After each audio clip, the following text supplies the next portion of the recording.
Hola Trotamundos, bienvenidos, bienvenidas a Un Gran Viaje. Soy Pablo Strubel, autor de la web y el libro Cómo preparar un gran viaje y organizador de las jornadas de los grandes viajes. Y en este podcast quiero compartir la experiencia y aprendizajes de gente que ha hecho increíbles viajes de varios meses o años. ¿Empezamos?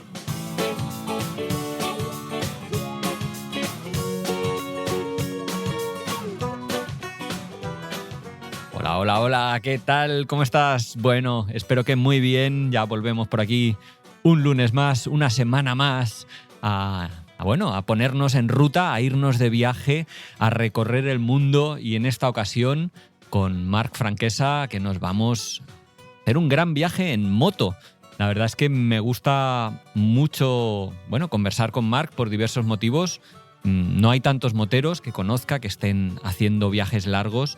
Así que este es un motivo por el cual me gusta hablar con Marc, pero sobre todo, y el principal, porque le conocí personalmente en Pakistán. Coincidimos en verano de 2023 cuando yo estaba por allí recorriendo el país, haciendo trekking y recorriéndolo en una motito.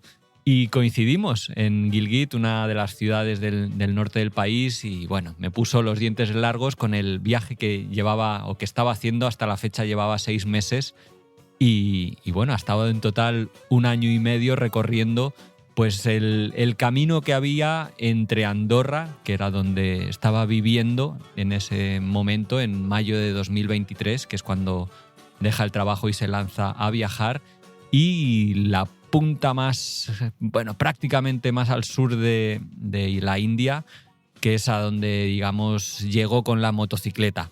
Él recorrió todo lo que es, Europa muy rápidamente, pasando por Italia y Grecia, pero donde empezó la aventura después de Turquía fue en Irán, en Pakistán, luego en toda la India, un continente en sí mismo.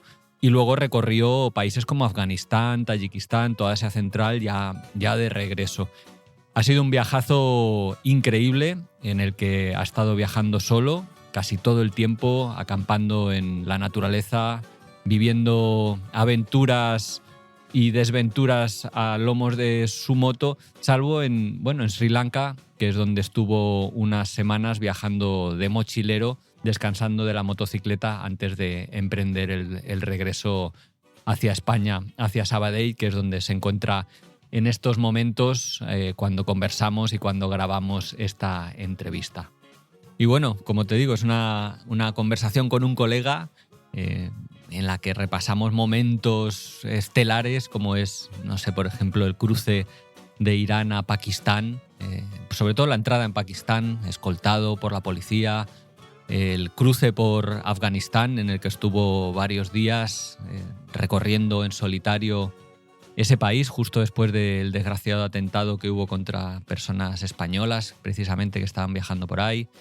Repasamos cómo le ha ido por la India, ese país tan intenso, y por Asia Central, por países que me encantan como Tayikistán o Kirguistán, o momentos un poco peliagudos como cuando fue detenido y llevado ante un tribunal en Rusia por circular por una carretera que no debía. En fin, de todo esto hablamos, de cómo es el regreso, de los aprendizajes, de los consejos que se daría si él mismo volviera a empezar ese viaje, que me han parecido muy interesantes y que están al final del programa, y espero que lo disfrutes hasta ese momento, hasta el final del programa. Y si es así, pues nada, que me dejes un comentario contándome qué te ha parecido. Ya sabes que puedes dejarlos en la plataforma iVoox o en Spotify también. Los contesto todos, así que te animo a hacerlo, a responder o a comentar ese programa, o si simplemente no tienes tiempo, pues darle al like o compartirlo con otros amigos que creas que les puede parecer interesante. Y si quieres como agradecer, como ya digo en otras ocasiones, pues el trabajo que hago semana tras semana ofreciéndote esta entrevista y colaborar económicamente con el desarrollo de este podcast y con los gastos que conlleva de edición, de preproducción y postproducción, ya sabes que lo puedes hacer y estaré muy agradecido desde 1,99 euros al mes, que es algo ridículo, pero que a mí me permite pues pagar a esta persona, a Bárbara, que me ayuda con la preproducción y postproducción, a Rodrigo o a Pau, que me ayudan con la edición del audio. En fin, hay un equipo detrás de esto, no soy solo yo, aunque sea la cara visible, y semana tras semana pues hay que pagar su trabajo y si te apetece contribuir a que no sea yo la única persona que colabora económicamente, pues ya sabes que lo puedes hacer a través de la plataforma Patreon o a través de iVoox. En la descripción de este programa te dejo los enlaces para que sea fácil y lo puedas hacer si quieres eso, agradecerme el trabajo de esta manera. Venga, te dejo con la entrevista, espero que la disfrutes un montón y aguardo tus comentarios. Hola Marc, ¿qué tal? ¿Cómo estás? Buenas, Pablo, ¿qué tal? ¿Cómo vas? Pues yo encantado de conversar contigo después de que nos conociéramos en Pakistán, ni más ni menos, hace ya, pues un montón de tiempo, casi, ¿cuánto fue eso? Un año y pico largo. Allí en las montañas del Karakorum coincidimos y encantado de conversar contigo ahora en un lugar menos exótico, ¿no? Me parece. Sí, por desgracia ahora es un lugar menos exótico que Gilgit, ahí en el norte de Pakistán, pero no se puede estar siempre ahí, por desgracia. Ya, ya. Bueno, todos los viajes tienen un fin y el tuyo, bueno, fue en octubre de 2024 cuando regresaste a casa después de estar año y medio prácticamente recorriendo pues medio mundo, porque con tu moto que saliste desde Andorra, pues llegaste hasta Sri Lanka, ¿no? Fue yo creo el lugar más alejado de tu ruta, ¿verdad? Desde Sí, España o desde la península ibérica, mejor dicho. sí, el lugar más alejado es Sri Lanka, sí, sí, sí. Sí, pero eso, hiciste Afganistán, Tayikistán, toda Asia Central, Pakistán, bueno, muchos países de los que vamos a ir hablando poco a poco, pero si te parece, pues empecemos un poquito por el principio y me gustaría preguntarte en qué momento Marc Franquesa se plantea el irse, el dejarlo todo atrás, el dar un cambio de vida e irse a hacer un gran viaje, porque tú vivías en Andorra y te iban, bueno, bien las cosas aparentemente, ¿no? O al menos en el aspecto laboral. Sí, la verdad que sí, yo no tenía ningún motivo de queja. Es decir, tenía un buen trabajo, un sueldo decente, tenía buenos amigos, familia, me iba a esquiar los fines de semana o a escalar, pero siempre ya venía notando hacía años que me faltaba algo, ¿no? Que la vida no era solo esa sensación de estar satisfecho, pero no, me faltaba un poco de emoción, de descubrir cosas nuevas. Y llevaba años pensando en un viaje largo, y siempre hacía muchos años ya que iba en moto, y las dos cosas unidas me parecieron el plan perfecto. Tú ya antes eras, o sea, el viaje formaba parte de tu vida, de tus vacaciones, te gustaba viajar, ya tenías experiencia viajando por el extranjero con o sin moto. Sí, sobre todo con moto, de hecho. Lo que pasa es que eran viajes de un mes de duración. Me iba al Kurdistán turco, me iba a donde podía, a Ucrania, a Rumanía, a donde me daba el tiempo. Pero siempre me daba un poco de reparo la sensación de tener que volver, ¿no? De tener la vista puesta ya en el día que volvía a trabajar.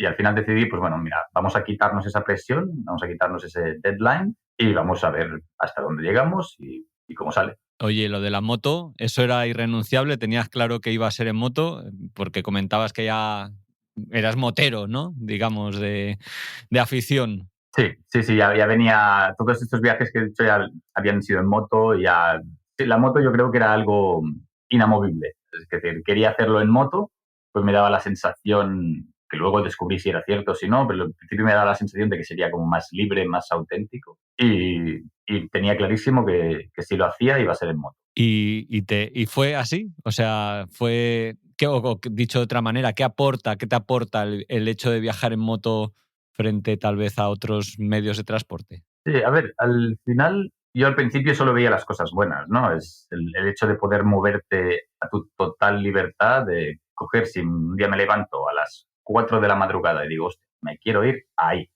cojo la moto Sí. y me voy.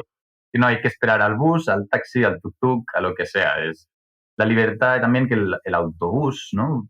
Te lleva del punto A al punto B. Lo que está entre medias, eso como que te lo saltas un poquito. A mí la moto me daba la oportunidad de parar en cualquier sitio que quisiera, de tomar el camino secundario, de meterme en un berenjenal en las montañas, cosa que el transporte público a veces pues, te impide un poco, ¿no? Eso es lo que me llamaba más de la moto. También es verdad que luego tienes que cuidar de la moto, ya no solo a nivel mecánico, que conlleva un gasto económico, pero a nivel tienes que vigilar dónde la dejas por la noche, no puedes saltar de país libremente, es decir, no puedes coger un avión y plantarte en Camboya al día siguiente, ¿no? Tienes que tener en cuenta que tienes una moto, que es casi casi como tener un hijo. Que tienes Mm. que cuidarlo, tienes que darle de comer, tienes que estar atento de sus necesidades. Al final tiene su parte buena y mala, pero para mí la parte buena compensaba con mucho la parte mala. Ya. Oye, ¿te ibas con una idea en mente de la ruta? O sea, ¿ya sabías que ibas a pasar por toda la zona de Asia Central, que te ibas a querer meter en berenjenales, como decías? O sea, ¿buscabas un poco ese viaje de aventura? Buscaba un poco el viaje de aventura, pero no tenía nada mirado hasta a partir de Nepal. Mi idea al principio de todo, cuando empecé a planificar el viaje, era de Nepal. Yo confiaba que la frontera de Myanmar hubiera abierto ya desde la India y poder cruzar hasta sudeste asiático. Pero como no fue así, cuando llegué a Nepal tuve que empezar a improvisar un poquito. De, bueno, a ver dónde vamos ahora. Y también me llamaba mucho ver la ruta de la seda por la parte de Asia Central. Dije, pues vamos a volver atrás un poquito, desandar el camino y volver por la parte digamos, más norte de Asia. Mm. Oye, ¿cómo te preparaste o te preparaste de alguna manera en especial para el viaje? Ahora estaba pensando sobre todo en la moto, porque has pasado eso por destinos con malas carreteras, por desiertos, por montañas, por cruzando ríos. ¿Esto te has preparado haciendo algún tipo de, no sé, taller, curso? ¿Hiciste algo de mecánica? No sé, ¿cómo se prepara uno para un viaje largo en moto? No, realmente no llegué a prepararme específicamente para nada. Sí que es verdad que mi padre, claro, está jubilado, pero ha sido mecánico toda su vida y al final con los años he ido aprendiendo cosillas de mecánica. Es decir, que puedo valerme un poco por mí mismo si son cosas sencillas. Vamos a tocar algo del motor, entonces tengo que llegar al taller. Mm. Pero, y luego, no, cursos, talleres, al final no me lo planteé algún momento de hacer algún curso de conducción en pista así un poco más cañero, pero ya pensé que al final lo iba a pillar poco a poco. Con más o Ya. menos caídas, pero se acaba aprendiendo. Sí. Oye, llevabas de todo, ¿no? Llevabas tienda de campaña, llevabas para cocinar, autosuficiencia, ibas, yo qué sé, cargado hasta los topes. Hasta los topes, demasiado. De hecho, cuando estuve en Lahore, en Pakistán, acabé mandando un paquete a casa porque había cosas que no utilizaba o que me llenaban muchísimo la moto y me sobraban. De hecho, si algo he aprendido es que se puede viajar con mucho menos de lo que creemos, que es algo que ya sabía Mm. sobre el papel y que yo pensaba que iba ya relativamente minimalista, pero al final me sobraron bastantes cosas. ¿Y te acuerdas de qué cosas enviabas de vuelta? ¿Qué cosas, eso, preveías que ibas a usar y que pusiste en esa caja de vuelta? Por ejemplo, una mesa de aluminio plegable muy compacta de Ahí camping, va. que al final Sí. dije, ostras, que está muy bien para una escapada de fin de semana, pero para cargarla alrededor de medio mundo, pues igual no me hacía falta, ¿no? Puedo usar una de las maletas de la moto como mesa y me quito un paquete más. Y eso y algo Sí. de ropa también, el forro interior de la chaqueta de moto me abultaba muchísimo y al final sitios fríos tampoco visité tantos. Así que al Ya. final empecé a acumular y 6 o 7 kilos mandé de vuelta. Que son unos Ostras. cuantos. Claro, yo comparo ahora o pienso un poco en mis viajes en bici que, claro, el peso lo tienes que pedalear, o sea, sí que intentas hilar fino, pero asumes que en una moto no importa tanto el peso, porque al final la carga un motor, pero supongo que en el fondo es igual de importante, ¿no? Por la agilidad, bueno, para que no se resienta tanto la moto y sea más fácil de conducir. Sí, sobre todo en carretera, digamos que da un poquito más igual, ¿no? Puedes ir más cargado, que al final la moto tiene potencia para llevarlo todo. El tema es en pista, en cuando te quedas atascado, cuando te caes, cuando tienes que levantar la moto, sobre todo, ya Claro. llevar esas 4 camisetas extras o sí, cada kilo ayuda. Oye, si te parece, nos ponemos un poquito en marcha. Comentabas que o comentábamos que saliste de Andorra, pero creo que Europa fue un poco, o me da la sensación de transición, ¿no? Hacia Turquía, Irán, esa zona ya donde tal vez empezó más la aventura, porque recorriste Italia y Grecia como, no sé si de un tirón, pero me da esa sensación. ¿Cómo fue el tránsito por Europa hasta llegar a Turquía? Europa me lo salté prácticamente. Que ya había estado en todos los países que me quedaban en la ruta, ya había estado Mm. en viajes en moto anteriores y al final lo que hice desde bajé de Andorra a Barcelona, cogí un ferry hasta Roma, crucé Italia y cogí otro ferry hasta Grecia y luego tiré hasta Turquía. Y ahí empecé a frenar ya un poquito. Pero la primera parte, como ya la tenía vista, como yo estaba buscando ya la aventura, ¿no? Y la aventura, pues no encuentras la misma en Irán que en Italia. Por eso ya me lo quería sacar de encima rápido, era como un poco trámite. Ya. Irán fue el primer país, bueno, más aventurero del recorrido, donde más notaste las diferencias y donde más embrollos te metiste. Sí, y es el primer país nuevo del viaje también, porque en Turquía había Ah, sí. es ya, Irán fue el primer país nuevo que descubría de cero. Y sí que hay un choque cultural, digamos, pero menor del que yo me esperaba, porque Irán es un país muy civilizado, muy limpio, y yo me esperaba que fuera todavía más. Pero bueno, eso llegó ya un poquito más tarde en Pakistán o en India. Pero Ujú. En Irán, si no me equivoco, bueno, es un país que yo he estado, le tengo mucho cariño, pero me gustaría saber un poquito tu sensación de viajero por ese país, em, que es un país que tiene mala fama en los medios de comunicación y más ahora con lo que estamos escuchando de Oriente Próximo, las guerras, etcétera, etcétera. ¿Cuál fue tu sensación de viajar por ese país? ¿Cómo te acogía la gente? No sé, eh, la policía, la burocracia, ¿cómo fue viajar por ahí? la policía, he escuchado otros viajeros, incluso he conocido algunos que han tenido algún problema con la policía, yo no tuve ninguno. La verdad que para mí fue todo súper fluido y la gente, para mí es increíble, de las mejores poblaciones, de la mejor gente que he conocido en toda mi vida. La gente más amable, más desinteresadamente te ayudan todos. Todos solo te preguntan de dónde eres, de dónde vienes, qué haces aquí y ya está. Y a partir de aquí te tratan casi como a uno más de la familia. Es increíble. Ahí yo creo que en tu viaje comentabas que buscabas mucho el contacto con la naturaleza, acampar. No sé cuánto de fácil era allí, porque también la hospitalidad esa legendaria de Irán, no sé si te permitían muchas licencias de acampada solitaria. A veces era difícil, la verdad. Yo tenía ya planeado, llegaba a un lago, me recuerdo un día que llegué a un lago, me puse ya a montar la tienda, me vinieron una gente que estaba haciendo un picnic, me trajeron cena, me trajeron de todo, y luego otra pareja me vino, ven a dormir a nuestra casa. Digo, ostras, es que acabo de montar la tienda. No, no, no, insistimos, insistimos, y al final, pues por narices que te llevan a su casa a dormir, te dan de comer, y al final cuesta un poco estar solo, incluso en esos países. Parece mentira. Sí, de todas maneras hay kilómetros y kilómetros de desiertos, de pistas remotas. Yo creo que ahí en alguna de ellas, bueno, no sé, tuviste, seguro que te metiste en alguna movida, ¿no? En un par de movidas ahí en Irán.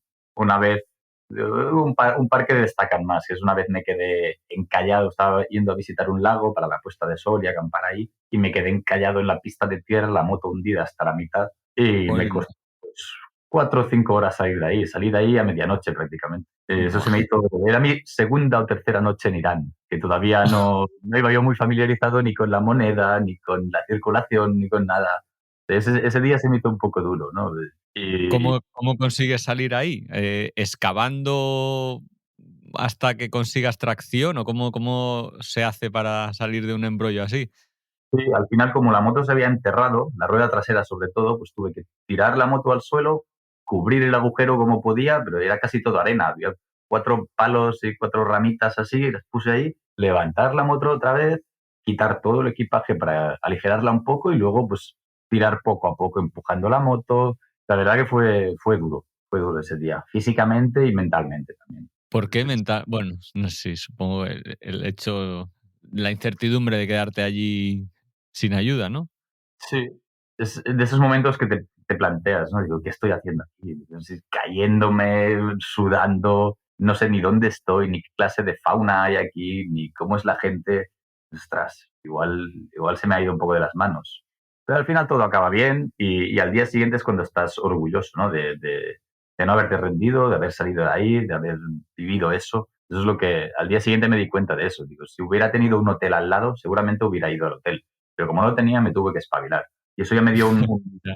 una experiencia, una decisión para el resto del viaje que lo agradezco mucho. ¿Cómo ibas haciendo la ruta? O sea, al principio decías sí que tenías más o menos trazada una idea general de llegar hasta Nepal y luego continuar tal vez, pero en el día a día, ¿cómo ibas gestionando, bueno, los diferentes caminos, recorridos, paradas, etcétera? Yo al final preguntaba mucho a los locales, ¿no? Decía, oye, ¿qué hay interesante por aquí? ¿O cómo está esta carretera? ¿Se puede circular? ¿Voy a tener problemas? Y al final sí que te dicen, ostras, tienes que ver este sitio porque hay una catarata de no sé qué, que es brutal, o aquí hay un castillo abandonado que también tienes que verlo. Al final te vas guiando, ¿no? Porque por internet podemos recoger mucha información, pero como la que te dan los locales no la encuentras en ningún lado. Tienes que estar ahí y escuchar lo que te dicen. Oye, luego después de Irán, o sea, a medida que te acercabas hacia Pakistán, supongo que te ibas intentando informar de cómo era el cruce de fronteras. Yo creo uno de los cruces más complicados que hay o tediosos o pesados que hay en la tierra, realmente, que es la entrada a Pakistán desde la frontera iraní. ¿Cómo fue salir de Irán, entrar en Pakistán? Porque ahí, si no me equivoco, tendrías que ir escoltado. ¿Cómo es esa frontera? Yo había leído alguna cosa por algún foro, había hablado con gente que lo había hecho hacía un par de años y luego conocí a un tipo que trabajaba en la frontera, que era como un encargado de los turistas en la frontera, digamos, y el tío, quedamos el día antes de que yo cruzara, me explicó un poquito la cosa es que nunca te preparan del todo para lo que es, porque siempre hay cambios y lo que tú has leído de hacía 2 semanas pues ya no aplica. Y yo la frontera fui escoltado y la escolta tenía que durar 2 días hasta una ciudad que se llama Quetta, que es la capital de la región de Baluchistán, en el sur de Pakistán. Y al final, cuando llegamos ahí, nos dijeron, no, no, os escoltamos hasta Islamabad, la capital del país. Y eso Hola. es 4 días más a la escolta. Bueno, la escolta fue una experiencia un poco extraña, ¿no? Porque yo nunca había estado escoltado por nadie. Y te llevan de la mano prácticamente, no te dejan acelerar, no te dejan frenar, no te dejan parar durante el día. En las gasolineras se apostan ahí como si fueras el presidente del gobierno, se apostan 10 tíos con metralletas a tu alrededor mientras repostas gasolina y sí, fue un poco chocante al principio, ¿no? Y luego a la hora de dormir te meten en esos barracones de los levis, que son como el grupo paramilitar que hay ahí, que es el encargado de protegerte. Y te meten Ujú. ahí y te dan a veces una habitación, pero la habitación hace un calor horroroso, tampoco hay cama ni hay absolutamente nada. Es una habitación con una moqueta, tú te tumbas ahí. Yo al final opté por dormir en los tejados de los barracones, que por lo menos Ostras. te daba un poquito el aire, montaba ahí la esterilla y se estaba un poquito mejor, la verdad, pero sí que no te daban, al final no te dejaban salir, una vez te metían en el barracón y no te dejaban salir. Y algún día tuvimos que discutir con los levis para que nos consiguieran algo de comida. No he comido nada en todo el día, no tengo agua, necesito víveres, necesito que alguien, si yo no puedo ir, necesito que alguien vaya al pueblo y me traiga algo de comer. Pues si no, no puedes seguir así. Claro, qué movida. O sea, te obligan. Bueno, sí, es esa escolta que está todo el rato contigo, pero cero libertad, como dices. Además, supongo con un calor del copón que tiene. Bueno, no sé cuándo. ¿En qué época entraste allí? Yo juraría que entré en Pakistán alrededor de finales de julio del año Bueno, pasado. pues eso, tenía que hacer un calorazo tremendo. Bueno, en fin, complicado. Eso, en cualquier caso, ellos, digamos, esa escolta no era a ti en concreto, es a todos los viajeros que pasan por allí, ¿verdad? Sí, todos los viajeros, sí, sí, sí. Y es una escolta que gente me la ha preguntado, ¿no? Del rollo, ¿cuánto te costó? Digo, no, no, eso es algo que el gobierno pakistaní provee a los viajeros para garantizar su seguridad en la medida de lo posible. Y tú no tienes que pagar nada, simplemente tienes que acatar todas sus órdenes, que son Ya. muchas y a veces no las entendemos porque a ti te parece que la gente te saluda y dices, ostras, pues eso no va a ser un sitio peligroso. Pero bueno, tenemos que entender que ellos son los que viven ahí, ellos son los que saben la realidad del país y de la zona y tenemos que ser un poco pacientes, sabes que son solo unos cuantos días y acatar un poco lo que digan. Sí, ahí sí que ibas con otros viajeros y quería preguntarte eso. ¿Conociste a más personas haciendo viajes largos como el que tú estabas haciendo? Ahí sí, en Pakistán en concreto conocí algunos, no muchos. En Irán también conocí algunos, sobre todo, pues creo que solo un motero y 3 o 4 ciclistas. Y luego en Pakistán, ahí en el cruce de la frontera, en la escolta, por suerte, no tuve que hacerlo solo, porque creo que solo los levies, los militares no hablan mucho inglés, al final no tienes nadie con quien interactuar de forma más humana en 6 días, que parece que no, pero se hace duro. En ese caso yo Sí. tuve la suerte de cruzar con una pareja de suizos que iban en un 4x4 y luego en dos alemanes jubilados que iban en motos, que tenían unas motos indias que querían llevar de vuelta a la India y ya nos hicimos amigos y por lo menos tuvimos la suerte de estar todos juntos durante esa semana. Luego nos volvimos a encontrar tiempo más tarde. Fue una suerte, la verdad. Quería preguntarte un poco por esas personas que vas conociendo en ruta. ¿Cómo ha sido tu relación con ellas? En el sentido de, claro, has conocido un montón de gente, pero te has despedido de un montón de gente. ¿Eso ha sido... ¿Cómo has gestionado esto? ¿Ha sido duro emocionalmente? Un poco, bueno, no sé, ¿cómo lo has llevado? Sí, la verdad que yo creo que tiene su parte bonita, ¿no? Aprender a decir adiós cuando tus caminos se separan, pero también es verdad que es una parte dura a veces, porque al final has compartido en muy poco tiempo muchísimas experiencias condensadas en ese tiempo y experiencias que seguramente gente de tu entorno, de vuelta a Barcelona en mi caso, la gente no sabría apreciar, no entendería del todo, ¿no? Y es una gente con la que realmente te entiendes a un nivel más visceral. Y eso es la parte que dices, ostras, joder, ahora que he encontrado una persona que me entiende así, con la que me compenetro de esa forma, pues ahora tienes que decir adiós y siempre decimos, ¿no? Los viajeros así de, sí, sí, seguro que nos volvemos a encontrar.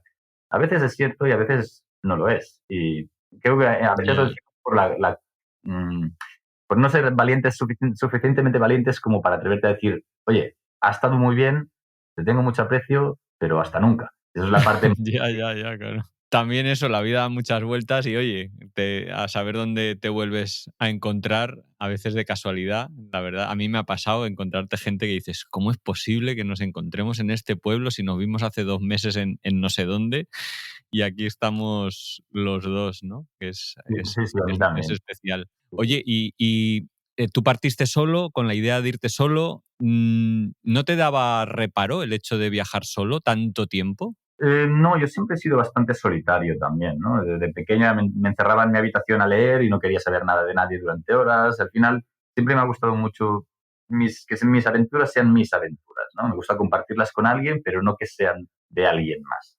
¿No? Me gusta espabilarme por mí mismo, la satisfacción que tienes después. Y también me da la sensación de que cuando vas solo, el hecho de ir solo te obliga a interactuar más con las personas, te hace más próximo a las personas que conoces, ¿no? Si es un grupo de tres, igual un campesino local no se va a acercar a hablar, pero si estás tú solo, igual viene y te dice, oye, ¿estás bien? ¿Qué haces aquí? Es un poco Mm. más, te integra un poquito más en el viaje. Sí, yo creo que sí, la verdad.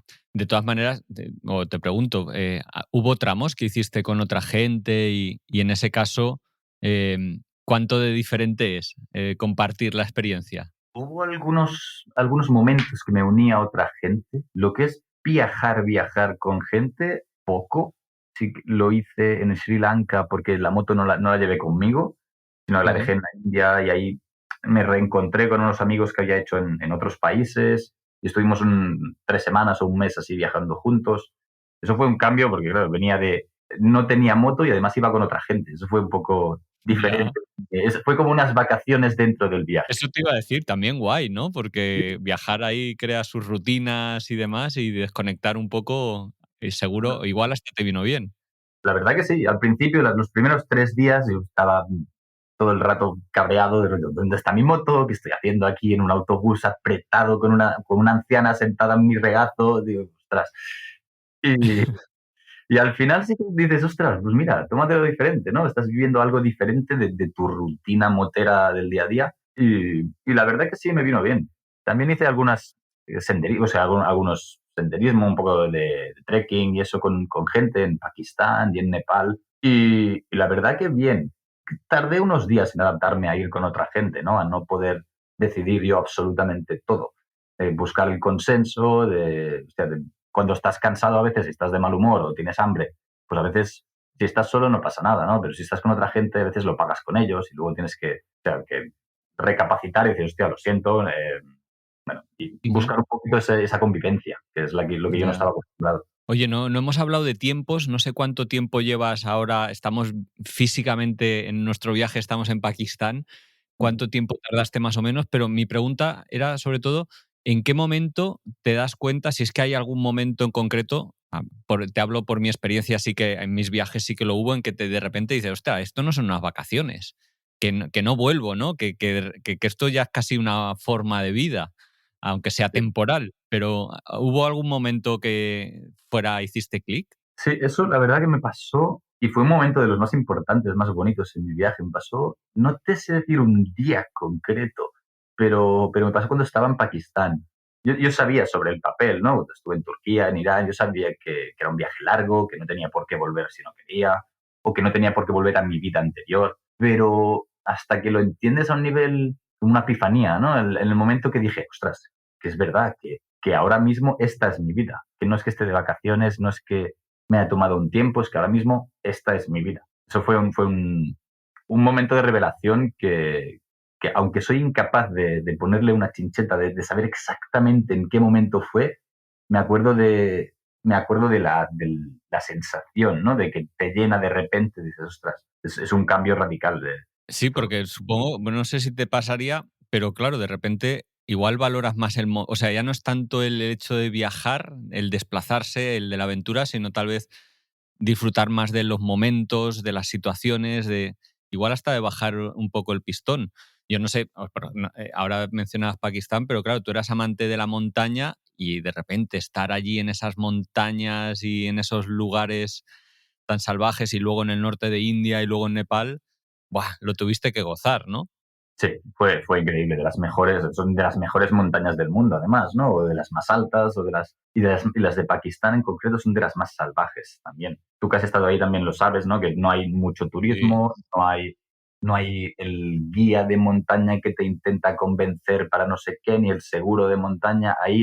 Está la montaña y estás tú. Si quieres subir, sube. Sí. Y si quieres un guía, puedes contratarlo. Pero nadie te va a obligar, nadie te va a decir lo que tienes que hacer. Ahí tienen esa libertad, esa crudeza todavía, ¿no? Y eso fue increíble. Oye, ¿y qué tal con la gente? Te iba a preguntar en Pakistán, pero yo donde creo que debió haber un cambio más brutal fue al entrar en India, ¿no? De repente mucha más población, mucho más tráfico. No sé si cuál fue tu experiencia una vez entras en India, en esa manera de relacionarte con la gente y el hecho de viajar. La primera vez que entré en India, a mí no me gustó. Te digo la verdad, la primera semana odié India con toda mi alma. Y de hecho, estuve una semana y me fui a Nepal, y al cabo de un mes y medio en Nepal volví a entrar a India ya con una mentalidad un poco más abierta, más relajada, y entonces me encantó. Pero al principio, Y- los primeros días, la conducción me pareció prácticamente igual que en Pakistán, pero la gente era muy intensa, ¿no? En Pakistán a veces te pedían por favor si podían tomarse una foto contigo. En India te exigían que te tomaras una foto con ellos y no aceptaban un no, y tú podías estar haciendo cualquier otra cosa que te interrumpen, se plantan en tu cara, foto. Y luego están los intentos de timarte, ¿no? Que todo el mundo dice en India, ahí sí que te intentan timar, pero no solo a ti, a los indios, entre ellos también. Creo que esa es parte de la cultura. Y los primeros días, recuerdo que estaba durmiendo en el templo, el Golden Temple de Amritsar, que es como el sitio más famoso de donde van los Sikhs a rezar, es como su meca, digamos. Y Ujú. a las 4 de ellos estaba durmiendo en el suelo junto a miles y miles de indios, y a las 4 de la mañana me despierta un grupo de chavales. Selfie, selfie, Dios. Joder, Voy a matar, ya a podéis correr. matarles. Sí, sí, sí. Sí, sí, qué intensidad, de la verdad. A mí también, yo estuve en el norte, nada, Delhi y Amritsar, precisamente, Sí. pero luego ya me fui a Ladakh y Cachemira y ahí es otro mundo. Supongo que también fuiste en esa zona más, eso, más relajada, ¿no? Más en contacto con la naturaleza. Sí, Ladakh para mí no tuvo nada que ver. Al final Ladakh fue súper tranquilo. Estuve ahí viajando un par de semanas con una amiga que había hecho meses atrás, y la verdad que fue muy diferente. Sí, porque es eso, no hay esa densidad de población, la gente, incluso ya lo escuchas en el nivel de voz de la gente, hablan más bajo, más sosegado, ya no te intentan timar por todo, es casi casi como si fuera otro país. Mm. Oye, en cualquiera que vea tu Instagram, que es Marco on the Map, verá muchas fotos a partir de de esos países de montañas, evidentemente, pero también de escalada. Cuéntanos un poquito de esa faceta que creo que empezaste a desarrollar especialmente ahí. Sí, a ver, yo llevaba muchos años escalando y en el viaje, de hecho, me llevé los zapatos de escalada, los pies de gato, me los llevé por si acaso. No tenía no conocía ningún sitio de escalada que me viniera de paso, pero dijo, bueno, los voy a llevar porque nunca se sabe y al final voy a ir a sitios montañosos. Pero ya los tenía al fondo de todo la maleta y me había prácticamente olvidado de eso hasta que llegué. Estaba en la India y me dijeron, ostras, en Hampi hay un sitio de escalada famoso, yo no lo conocía. Y dije, pues mira, voy a mirar. Y justo después de fin de año del año pasado, me fui a mirar ahí. La idea era estarme, no sé, 3, 4 días. Me pasé un mes y medio al final ahí, solo por... Conocí un montón de escaladores indios, todos hablaban inglés, nos entendimos muy bien. Y estuve acampando un mes y medio por ahí, escalando prácticamente cada día. La verdad que fue un cambio. Eso, me imagino que fue uno de los motivos que me hizo que India me empezara a gustar más, ¿no? La sensación de comunidad una vez entras a conocer gente local, la sensación de comunidad que tienen, la sensación de familia, de pertenecer a algo. Uh-huh. Hampi, que está en el centro, sobre todo sur, ¿no?, del país. ¿Cómo de diferente es o qué diferencias hay entre las diferentes regiones de India? ¿Notaste? Muchísimo, sobre todo entre el sur y el norte, encontré muchísimas diferencias, ¿no? Y lo que más es entre las zonas rurales y las zonas urbanas, ¿no? Las Ya. ciudades grandes como Delhi, como Bangalore, como Pune, son bastante agobiantes en ocasiones. Si vas con locales, es como que ya ni te miran, como que te camuflas un poco la sombra de tus amigos de ahí, pero si vas solo, sí que es un poco agobiante, ¿no? Te paran a cada minuto, foto, tuk-tuk, lo que sea. Vas a un restaurante y sabes que te están dando el precio 3 veces más alto de lo que deberían. Pero cuando vas a una zona local, tú te paras ahí a comprar manzanas a una parada del pueblo. La gente a veces prácticamente ni te presta atención.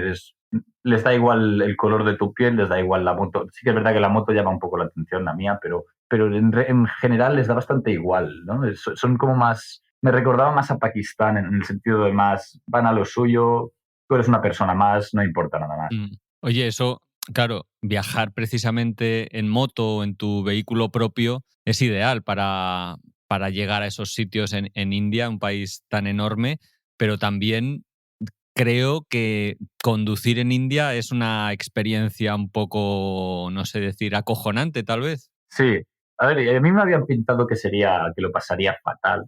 Sí que es verdad que en las ciudades es un poco caótico, un poco estresante, pero yo venía de Pakistán y Pakistán al Ya, final para mí es prácticamente lo mismo. Conducir en Pakistán y en India ya. era prácticamente igual. No, la única diferencia son las vacas en la carretera, que en India hay más que en Pakistán, pero aparte de eso es gente contra dirección, camiones que adelantan en una curva ciega.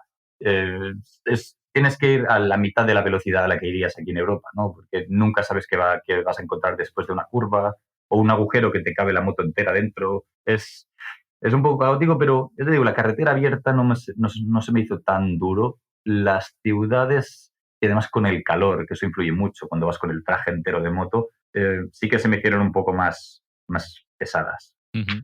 Oye, en un pueblo remoto, aunque volvemos un poco hacia atrás, hacia los Himalayas, celebraste tu cumpleaños. ¿Cómo fue esa celebración que creo que fue un poco especial? Sí, la verdad, yo tenía pensado, es un pueblo de los Himalayas que se llama Seitan, que es también otro sector de escalada, que la gente que conocí en Hampi ya me habían recomendado y quedamos ahí con un montón de esa gente. Y cuando llegué ahí me encontré con varios amigos que había hecho meses atrás y yo pensaba quedarme un par de semanas, 3 semanas y luego empezar a hacer la DAC en moto. Pero luego me di cuenta que eso haría que celebrar mi cumpleaños solo en medio de la DAC. Y como estaba tan cómodo escalando con mis nuevos amigos, con mis antiguos amigos, decidí alargar mi estancia ahí y celebrar el cumpleaños de una forma diferente a como lo hubiera hecho aquí, ¿no? Porque al final la celebración fue que en el pueblo, en vez de darnos arroz con verduras como hacían siempre, pues lo hicieron cordero. Así como sin yo pedirlo, como celebración, porque llevaba ya un mes y pico ahí. Y bueno, nos sentamos todos alrededor de una hoguera y estuvimos charlando, bailando, poniendo música. La verdad que fue bonito, fue un cumpleaños muy diferente a los que he tenido hasta ahora y lo agradecí un montón. Ya, además, bueno, un país o un momento muy especial en un país muy especial, ¿no? Creo que India, me parece haber leído que fue como una de las grandes revelaciones del viaje para ti. Sin lugar a dudas, sí, sí, sí, sin ninguna duda, India fue el país que menos me llamó la atención justo después de cruzar la frontera y de los países que más he cambiado de opinión, ¿no? Ahora me muero de ganas de volver a India, estoy en contacto todavía con 1000 amigos indios que tengo y la verdad que, de hecho, incluso he empezado a aprender un poquito de hindi ahora, Ahí estoy va. empezando a aprender poquito a poco, porque telita, pero bueno, es un país que me abrió mucho la mente en muchos sentidos, ¿no? La forma en la que viven, que para un estándar europeo es de pobreza, es de desesperación, pero dentro de eso hay un orden y hay una tranquilidad y ellos sí, no van a ganar 3.000 euros al mes, pero van a ser felices, van a poder tomar un té con su familia cada día o con sus amigos. Es diferente, no tienen esa competitividad y ese afán de producción que tenemos aquí en Europa. Ya. Es algo que yo no conocía y algo que me abrió mucho los ojos. Mm. Oye, comentábamos que llegaste hasta Sri Lanka, que fue como el lugar más alejado de tu ruta de Andorra, que era desde donde habías partido, aunque eres de Barcelona, de Sabadell, ¿no? Si no me equivoco. Sí, Y entonces digamos que empezaste a volver hacia casa y lo empezaste volviendo a Pakistán, pero atravesando uno de los países, bueno, en el que hay una incógnita mayor en estos momentos, que es Afganistán. Digo incógnita porque es un país que hace poco ha empezado a dar visas de turismo en las que se puede viajar de manera independiente. Así que bueno, me llama mucho la atención y me gustaría preguntarte cómo fue tu paso por ese país, por Afganistán, cuánto tiempo estuviste y con qué sensación te quedaste después de atravesarlo. pues la verdad que Afganistán me sorprendió porque yo me esperaba pasarlo mal, me esperaba sufrir, me esperaba meterme en algún percal. Justo cuando yo estaba de camino hacia Afganistán, estaba entrando en Pakistán la segunda vez, mataron a 3 catalanes ahí, 3 españoles. Ostras. Ah, sí, sí, Y, sí. eh, Joder. y claro, Vaya. yo en ese momento ya no me quedaba tiempo para sacarme la visa de Irán, que era la única ruta alternativa a Afganistán. Además, la documentación de la moto, hay un papel, el carnet de pasaje, que ya estaba a punto de caducar, ya no me daba tiempo. Así que no tenía opción, tenía que pasar por ahí, pero además me llamaba la atención, tenía curiosidad para ver cómo había cambiado el país, ¿no? De lo que veíamos por la tele, cómo era en la realidad, o cómo era bajo el mandato talibán, que es quien gobierna ahora. Y la verdad que fue todo bastante sencillo. La Fíjate. frontera me costó mucho, pero fue más problemas burocráticos por la parte de Pakistán que la afgana. Una vez ahí, los talibanes fueron muy, muy amables conmigo, también están instruidos para cuidar al turista ahora, y la verdad que no tengo ninguna queja, sí que hay momentos de incomodidad un poco, ellos no hablan inglés, chillan un chico de 18 años con una metralleta en las manos chillándote algo en farsi o en dari, es ostras. Aquí es un momento de tensión un poquito, pero en general no tuve ningún problema. Ahora están abriendo bastantes hostels. Me conocía más viajeros de los que me esperaban en Afganistán. Sí que es verdad que es más caro también de lo que yo me imaginaba. Ujú. Una Bueno, noche, porque no hay recursos prácticamente, ¿no? Supongo, entonces exacto, los pocos exacto. hoteles que hay o los pocos restaurantes que haya Sí, sí, se sí. los Los cobran. restaurantes, los restaurantes todavía tienen un precio que más o menos asequible, pero sí que un hostel, bueno, son habitaciones privadas, pero como no de una guest house así, y igual cobraban 20 euros la noche. Yo venía de India y de Pakistán, que pagaba pues 3, y o sea, el cambio se Ya. me hizo un poco duro, ¿no? Yo pensaba que Afganistán sería muy barato, muy aventurero, y la verdad que lo encontré bastante, bastante tranquilo. ¿Qué ruta hiciste? ¿Cuánto tiempo estuviste y qué ruta hiciste? Así por encima. Sí, no estuvo mucho tiempo en Afganistán, primero porque también, aunque lo encontrara tranquilo, ¿no? Siempre hay el factor de riesgo, acababan de matar a 2 o 3 personas. Al final, bueno, sabes que es que ir un poco con cuidado. Fui desde la frontera, fui hasta Jalalabad, me quedé por ahí un par de noches. Luego fui directamente a Kabul, la capital, Ujú. y luego me desvié hacia Bamiyan, que es un sitio muy, muy bonito que está a a unas cuantas horas, no muy lejos de Kabul. Estuve también unos cuantos días por ahí. Y luego de vuelta volví a la capital y empecé a subir para dirección a Tayikistán. Y luego me paré en Mazar-e-Sharif y en un par de sitios que hay por ahí. Tengo un poco de cacao con los nombres ahora a estas alturas ya, pero me Oye, quedé por ahí por unos cuantos días en zonas así un poquito menos que eran, o sea, más pequeñas que la capital. La verdad que bien, sin ninguna clase de problema, ¿no? ¿y cómo Es- fue tu relación con la gente allí? Porque mucho turismo, bueno, hay muy poco turismo más bien. Entonces, ¿cómo acogían o cómo ven al extranjero? Porque intuyo que al igual que nosotros tenemos prejuicios hacia la población afgana, ellos deben tenerlo hacia el extranjero o una imagen, digo prejuicio no como algo negativo, pero como con una imagen tal vez distorsionada. Sí, tienen un poco de prejuicio, sobre todo contra los americanos. A mí mucha gente me preguntaba, ¿American? Y yo, no, Spanish. Bueno, vale. Un poquito de prejuicio por el tiempo que estuve en los americanos. Hay gente que les tiene bastante manía, ¿no? Y me contaron cómo habían vivido ellos la ocupación, por decirlo así, americana. Luego la gente más mayor me contaba también de la ocupación rusa. Que eso es curioso porque la mayoría de gente de más de 40 o 50 años hablan todo ruso. Y sí que hablan farsi o dari, pero muchos hablan en ruso casi nativo, ¿no? Del tiempo que estuvieron los soviéticos Claro, ahí. sí, sí. Y la verdad que yo no tuve problemas con eso, me relacioné bastante bien con todo el mundo. Sí que recuerdo en una ocasión que entré en un sitio, en un restaurante en medio de una carretera así pequeñita, y hacía una forma de U, una mesa gigante, todo el mundo sentado en el suelo alrededor de la mesa, y ahí me vieron a entrar a mi vestido de astronauta con toda la equipación de moto, todo el mundo se quedó en silencio mirándome fijamente. Yo, hostia, ¿dónde me he metido, no?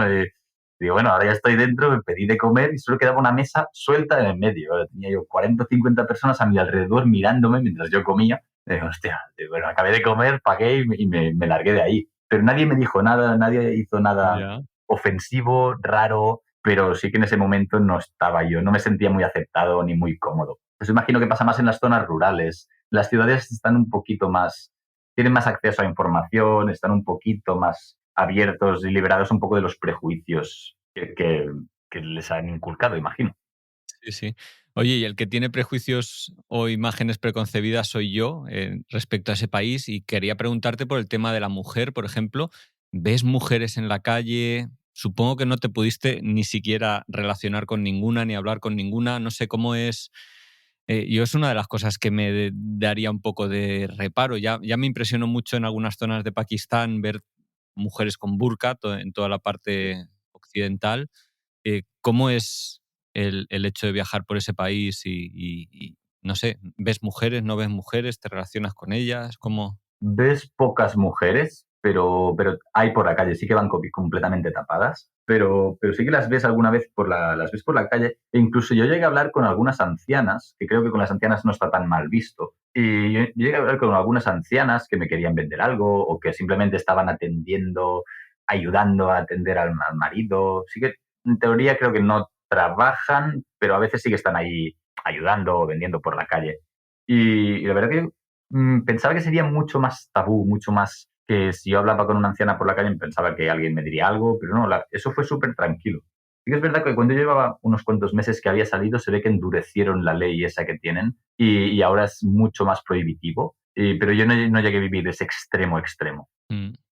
Oye, después de Afganistán, recorres Asia Central, para mí una de las zonas más bonitas del planeta, pero bueno, después de todo lo que habías visto, es que, es que toda esa región del mundo es espectacular. ¿Cómo fue tu paso por Tayikistán, Kirguistán? Bueno, por esa zona de los Tanes, Uzbekistán también, países que metemos en el mismo saco y que luego son muy diferentes. Mucho, sí, sí. Pues la verdad que cuando entré a Tayikistán, aunque yo había estado relativamente tranquilo en Afganistán, me sentí como salve, ¿no? O sea, ya, hostia, Sí, vale, estoy en territorio, relax, ¿no? Sí, sí, sí. estoy en territorio más tranquilo y nada más llegué a la capital, a Dushanbe, ya empecé a conocer a un montón de viajeros. Hay un hostel ahí, el Greenhouse, me parece que se llamaba, muy famoso, Sí. que había muchísimos viajeros por ahí. Y de hecho, conocí a unos cuantos que luego me reencontré con ellos durante la Pamir. La verdad que, o sea, me hizo bastante ilusión porque en Afganistán, por ejemplo, la moto no tuvo tanto protagonismo, ¿no? Y me hizo ilusión de volver a meterme en una pista con la moto, de volver a sufrir, de volver a tirar la moto por el suelo. Y eso se me hizo bastante agradecido, ¿no? Y la Pamir es de las carreteras más bonitas que he hecho. Que agradecería un poquito menos de gente, pero bueno, yo soy el primer turista que está. O sea, no puedo quejarme, pero Pero luego, bueno, es unos paisajes, una luz, unos lugares, espectacular. brutales, la verdad.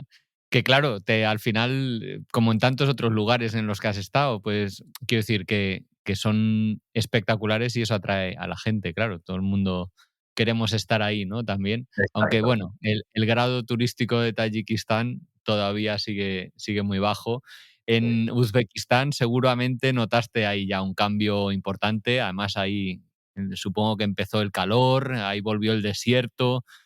No sé cómo fue el tránsito por esos países. A ver, Tayikistán me pareció, sí, el menos turístico de todos, probablemente. O Kirguistán, la sorpresa que me llevé en Kirguistán, muchísimos turistas que venían solo a hacer excursiones, a ver el lago famoso Isikul, pero muchísimos turistas, incluso bastantes españoles me encontré. De hecho, me encontré con un chico que había ido conmigo a la escuela primaria, ahí de casualidad, paseando por Bishkek. No sé, la verdad que sí, me pareció Kirguistán más turístico, muy, muy bonito, más verde, menos seco que Tayikistán. Luego, Uzbekistán, a nivel cultural, es el que más me gustó, ¿no? Es el que tiene más influencia también persa. Eh, es un país, aunque sea muy turístico, relativamente muy turístico, me parece que todavía mantiene mucho las raíces mm, de la ruta de la seda. Hay muchos sitios como, no solo Samarcanda, sino hay muchos sitios más que mantienen los edificios de la época, que puedes ver donde se paraban los mercaderes a dormir, las comitivas de camellos. La verdad que es un sitio que me llamó mucho. Y luego Mm. Kazajstán es el país que sí que se me hizo un poquito más pesado. Es un país inmenso, son carreteras muy rectas, muy pesadas, tráfico de camiones. El asfalto está mejor que en el resto de países, pero no deja de ser un poco, en mi caso fue un poco de transición. Tuve que ir ahí a pedir la visa para Rusia, o sea que ya tuve que estar ahí más tiempo del que pretendía. Sí que vi un par de parques nacionales muy, muy bonitos, pero lo que es la carretera se me hizo un poco pesada. Ya. Oye, no te he preguntado, ¿en qué momento decides dar la vuelta y por qué? Porque hemos hablado de que llegas hasta Sri Lanka, pero eh, ¿por qué decides regresar? ¿Te quedabas sin pasta? ¿Tenías un calendario o algo que te esperara? ¿O estabas cansado? No sé. ¿Qué sucede? Fue un poquito de todo. Sí que es verdad que la pasta había ido bajando en los últimos meses, además porque no es lo mismo en los precios de India o de Sri Lanka que los precios de Asia Central, es un poquito más caro. Sí. Y yo ya veía que empezaba a estar un poco quemado, un poco cansado de... En India sí que viví la comunidad y me hubiera podido quedar ahí mucho más tiempo, si no fuera porque la visa me caducaba, pero en estos sitios, en los stands, digamos, me sentí un poquito más solo, pero no solo en el sentido que te puedes sentir en el desierto de Irán, sino solo más aburrido, entre comillas, ¿no? La Pamir la disfruté muchísimo, pero después ya empecé me imagino que también echaba de menos un poco de contacto humano. No había hablado español en el último año. No, ¿verdad? Son pequeños detalles que empecé a sentir que tal vez era momento de volver, ¿no? Y luego, una vez, eso me ha pasado en varios viajes, una vez decido que es momento de empezar la vuelta, ya es como que me desvinculo del viaje y ya empiezo a volver a toda caña. Eso es lo que me pasó un poquito. La vuelta la hice un poquito apresurada porque ya, digamos que ya había visto el fin del viaje y el resto era, entre comillas, un trámite hasta volver. No sé si por prisas o por qué, pero en Rusia, que saliste de Kazajstán hacia Rusia, te metieron en el cuartelillo. Sí, eso fue, no sé exactamente todavía cómo podría haberlo evitado, ¿no? Me habían dicho que había que vigilar en unas zonas concretas de Rusia, la parte de Chechnya, alguna parte de Osetia del Norte, y había algunas carreteras que no se podían circular, o sí, algunos sitios que los locales te grababan si la liabas y mandaban fotos a la policía. Es decir, pero yo evité Ostras. esos sitios. Lo que pasa que de repente en una carretera yo estaba medio día de Georgia, no me quedaba mucho para llegar, y me pararon en un control, pidieron el pasaporte, no hablaban nada de inglés, llamaron a otra patrulla y me dijeron, no, síguenos. Me escoltaron, ellos tenían mi pasaporte, o sea, tenía que seguirlos. Me escoltaron hasta el cuartelillo, hasta la comisaría, me metieron en una celda y me dejaron ahí pues, no sé cuántas horas. Y Hostia. hasta el cabo, claro, nadie me sabía decir nada, nadie hablaba inglés, no estaban dispuestos ni a usar el traductor, yo no tenía internet. Y al final, al cabo de no sé cuántas horas, llegó una chica que era la intérprete de la comisaría y ella me tradujo que has estado conduciendo por una carretera restringida Ah, coño. desde no sé qué militar y me dijeron aquí no podía circular. Al que me llevaron al juzgado, tuve que declarar ¡Hola! delante de la jueza. Sí, sí, fue No un percance. fastidies.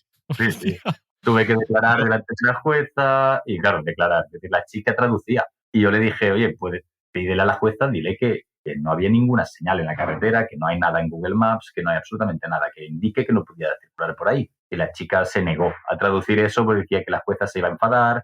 Y, bueno, al Ahí final va. me hicieron ir al banco y pagar una multa de $20, dentro de lo que cabe, ¿no? Me salió una buena historia por $20, pero sí que durante el momento fue un poco tenso. Hombre, desagradable, sobre todo, porque no Sí, sabes, sobre todo cómo va a acabar, si te van a creer, no te van a creer, y si no te exacto, creen, qué consecuencias, ¿no? Podía haber tenido. exacto, exacto. Sí, por eso, Has- la verdad es que no sabía qué iba a pasar ni nada en ese momento. Digo, estaba bastante tranquilo porque sí que al principio se pusieron un poco farrucos, pero después aflojaron un poco, bajaron un poco de marcha los policías y me trataron bien, me dieron agua, pero sí que en ese momento no sabes exactamente por qué estás ahí dentro, ¿no? ¿Qué está pasando? sí. ¿Cómo va a acabar? Ahí, sobre todo, supongo que es muy importante estar tranquilo, ¿no? Y no, que, bueno, que salga ese carácter más reposado para no liarla más, porque eh, en el fondo, no sé si lo sabías o no, pero claro, te están acusando de espía, ¿no? O sea, y Sí, en sí, sí, sí. Rusia, tal y como están las cosas, hostia, podía haber sido súper Sí, heavy. sí. Sí, sí, además, yo venía el día anterior, había conocido a una mujer mayor que era anti-régimen actual de Rusia y me había cogido en su casa y me había contado mil cosas y digo, ostras, ya verás tú que esto viene ligado de una cosa, te la habrán detenido a ella y ella me habrá dicho mi nombre y al final tu cabeza empieza ya a montar escenarios ahí y al final, ¿no?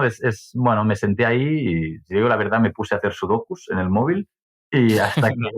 hasta que no tenía absolutamente nada más que hacer, intenté dormir, pero tampoco estaba un poquito nervioso como para ponerme a dormir, pero que al final se quedó en nada. Pero sí que es verdad que tienes que recordarte a ti mismo bueno, que tranquilo, que de momento no sabes nada, no tomes decisiones ni saques conclusiones. Mm. Ya ves. Oye, después de Pakistán, uy, perdón, después de Rusia, entras ya en Georgia, la zona del Cáucaso, y atraviesas los Balcanes. Y todo un poco rápido, como decías, porque ya lo conocías hasta el momento en que llegas a tu casa, bueno, a Andorra, a Sabadell, en fin, de vuelta a casa. ¿Y cómo es ese? Me gustaría preguntarte un poco por el regreso, ¿no? Mm. ¿Cómo te quedas? No, no sé, ¿cómo es la vuelta después de estar año y medio viviendo con tanta intensidad? Sí, la verdad que yo llevaba fuera de Sabadell, llevaba casi 7 años cuando regresé. Y al final era también un poco la novedad, ¿no? Como ya casi me había olvidado de muchísima gente, de cosas, de cómo era casi casi la ciudad, que es donde había nacido. Y también se me hizo un poco más fácil de manejar al principio por eso, ¿no? Era también fuera de la rutina. Luego, cuando ya aterricé en Andorra y ya empecé a trabajar otra vez y todo eso, al cabo de las primeras semanas bien, pero al cabo de unas semanas ya me pasó lo mismo que hemos comentado antes de Pakistán, ¿no? Me di cuenta de que ahora esa era mi vida.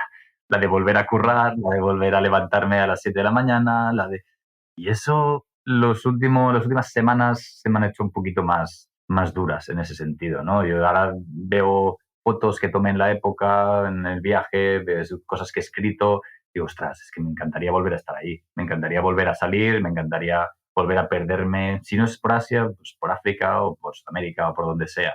pero no, todavía yo pensaba que igual se me quitaría el gusanillo después de este viaje, pero se me ha hecho más grande. No, he decidido que no quiero, he descubierto que no quiero que mi vida pase sentado en una oficina y ahora pues toca trabajar para conseguir hacerlo diferente. Ya. Oye, ¿te hubieras hecho algo diferente? Ahora, si le tuvieras que dar algún consejo a Marc, al Marc de mayo de 2023 que está a punto de irse de viaje, ¿le dirías algo, le darías algún consejo en base a lo que has aprendido, vivido en todos estos meses? Yo creo que habría un par de consejos que yo daría. El primero es, no te preocupes tanto por el dinero, porque los primeros meses del viaje yo iba como era un tacaño integral de, ostras, no voy a pagar este té porque vale 10 céntimos y luego con el tiempo dices, mira, si tienes que acortar el viaje un mes, pero lo has vivido como tú has querido, sin tener que privarte de cosas, para mí vale la pena, ¿no? Mm, Al final estamos ahí para disfrutar de todo, conocer a la gente, pero también probar la comida y visitar los sitios. Si eso te cuesta un poco más de dinero, a mí me compensa, la verdad. sí. No me sirve de nada alargar el viaje 3 meses más si tengo que privarme de todo lo que puedo experimentar de ese país. Y luego el otro consejo que le daría es no tengas prisa. Hombre, a veces, Ya. y eso también lo aprendí con el tiempo. Al principio del viaje me movía casi cada día, si bien en Irán me quedé varias semanas en el mismo sitio, pero me movía bastante, ¿no? Y todo estaba orientado a seguir viajando, porque todavía no había asumido que no era un viaje, que era una vida. Mm. Y luego ya más tiempo después ya dejé de darle tanta importancia a moverme, sino a vivir el momento, a disfrutar de lo que estaba haciendo en ese momento, de la gente con la que estaba. Y ese es el consejo que le daría yo. No corras, no Mm. tengas prisa, tómate tu tiempo y ya está. Sí, pero qué difícil, ¿no? Porque sales con energías, con ganas de ver mundo y a la Exacto. vez eso, estás a veces pasando demasiado rápido por algunos lugares que merecería, o algunas personas o gentes o experiencias que merecería la pena retener un poquito más. Y ya para ir acabando, Marc, me gustaría preguntarte igual, un poco relacionada con la pregunta anterior, ¿en qué crees que has cambiado si este viaje te ha hecho cambiar? Yo creo que sí. Es muy difícil. Yo me he preguntado lo mismo y es muy difícil porque cuando vives contigo cada día es difícil ver los cambios tan graduales, ¿no? Pero sí que creo que he vuelto mucho más abierto de mente, mucho más opuesto a los prejuicios que tenemos aquí. Tampoco intento, digamos, educar a la gente en ese sentido, pero no estoy dispuesto a tolerar muchos prejuicios y los voy apartando de mi vida, incluso las personas que los tienen. Ya no son las personas con las que quiero relacionarme tanto. Y también me he dado cuenta de que nuestra forma de vivir, la que nos han educado para vivir toda la vida, no es, no tiene por qué ser la correcta, no es la mejor, no tiene por qué valer para todo el mundo. Es completamente lícito querer vivir con menos dinero y no tener el mejor coche y vivir moviéndote de un sitio a otro. Es completamente lícito no querer tener hijos y el perro. Es completamente lícito vivir como tú quieras vivir. Que no tienes que sentirte como que estás desviado del rebaño o como que te estás saliendo del plan marcado. Entonces, eso es algo que aún hay mucho estigma, mucho tabú en nuestros países sobre esto, ¿no? ¿Qué haces? ¿Estás loco dejándolo todo yéndote a viajar? Ostras, pues si a mí es lo que me llena, es lo que me llena, ¿por qué no voy a hacerlo? Además que, oye, si no sale bien o si en algún momento no me encuentro satisfecho, me vuelvo y ya está. O sea, no es una Exactamente, decisión ahí irreversible, que exactamente. parece, no sé. Sí. Encuentro que hay otras decisiones más irreversibles como tener un hijo, yo qué sé, comprarse una casa, cosas, Exacto, exacto, yo opino lo mismo. decisiones mucho más importantes. Oye, Marc, ¿dónde, si alguien se queda con curiosidad de eso, saber un poquito más de tu viaje, del Ujú. pasado, de este que comentamos o tal vez de otros que vengan, ¿dónde puede saber un poquito más? Vale, yo estoy en Instagram, es prácticamente lo que uso durante todo el viaje, que es Mark on the Map, todo junto. Y empecé a montar un blog, pero al final no llegué nunca a terminarlo, pero lo tengo en la lista de cosas que hacer, o sea, espero que en los próximos meses lo pueda subir y contar Mm. ahí historias, cosas que me han pasado, cosas, reflexiones que he tenido yo, y espero ponerlo online en los próximos 2 o 3 meses. Pues estaría guay, entre otras cosas, porque para ti, a nivel personal, ostras, será un testimonio precioso de este viajazo Y oye, te permitirá mantener ahí la ilusión, ¿no? Por el viajar y por recordar este viaje que tan importante ha sido Pues sí. y que bueno, que ha sido el principio, me parece, de otros, ¿no? A mí me pasó lo mismo. Yo hice mi primer gran viaje, la Ruta de la Seda, en 2005, pensando que iba a ser mi único viaje y luego vinieron muchos otros y un cambio de vida. O sea que al Pues sí. final el más complicado es el primero, ya el resto Sí, ya exacto. Sí, sí, sí. vienen solos. Marc, oye, pues un gustazo haber conversado contigo. Estoy seguro de que los oyentes han disfrutado mucho acompañándote de viaje en la moto, sentados ahí de paquete Ujú. por esas partes tan remotas del mundo y nada, que espero que nuestros caminos se crucen en breve. Yo también lo espero, Pablo. Hasta pronto. Hasta pronto, cuídate. Y esto ha sido todo por hoy. Os quiero dar las gracias por haber escuchado hasta aquí. Si os ha gustado mucho, compartidlo, dadle al like o, bueno, poner cualquier comentario que os parezca relevante, porque eso nos da mucha energía y ganas de seguir adelante con este proyecto. Un saludo a todos los oyentes de Radio Viajera, iVoox, iTunes, Spotify o allí donde nos estéis escuchando y hasta la semana que viene.